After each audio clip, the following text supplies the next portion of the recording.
আজকে আসানসোল দক্ষিণে জেমারি অঞ্চলের সমস্ত মানুষ বিডিও অফিসের সামনে আমরা রাস্তা অবরোধ করে বসেছি। আমাদের আর কোনো উপায় ছিল না, মানুষের অসুবিধা করে আমরা রাস্তা অবরোধ করতে চাই না, কিন্তু আজকে রাস্তা অবরোধ করে বসতে হয়েছে কারণ আসানসোল দক্ষিণের মানুষ এবং আসানসোল জেলার মানুষ তারা জল পাচ্ছে না।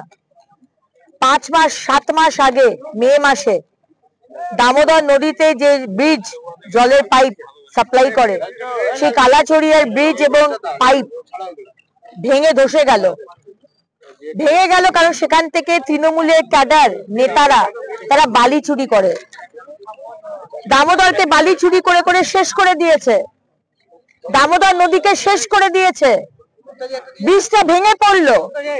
আজ অব্দি 7 মাস হয়ে গেছে, মমতা ব্যানার্জি আপনার সরকার জল সাপ্লাই করতে শুরু করেনি, মেরামত করেনি। আজকে মানুষ তারা জল পাচ্ছে না, সারাদিনে 1 ঘটি জল, এক কলসি জল রান্নাতে ব্যবহার করব না, স্নান করব না, বাথরুমে ইউজ করব মানুষ জানে না। 3 দিন বাদ কলে জল আসে, 3 দিন বাদ। যারা ট্যাঙ্কার জল দিত কন্ট্রাক্টর, তাদের আপনারা পয়সা দিচ্ছেন না, বিল ক্লিয়ার করছেন না, তারা ট্যাঙ্কার সাপ্লাই করা বন্ধ করে দিয়েছে। তারা পিএইচই ডিপার্টমেন্টে গিয়ে আন্দোলন করছে, ডেপুটেশন দিচ্ছে। কি অবস্থা আপনার সরকারের! মমতা ব্যানার্জি আপনার সরকার দেউলিয়া হয়ে গেছে, আপনারা সরকারি কর্মচারীদের দিয়ে দিচ্ছেন না। আজকে কন্ট্রাক্টরদের আপনারা টাকা পেমেন্ট করতে পারছেন না, আজকে অটো চালক তাদের উপর আপনারা টাকা জোর করে আপনারা দিয়ে দিচ্ছেন রেজিস্ট্রেশন ফি।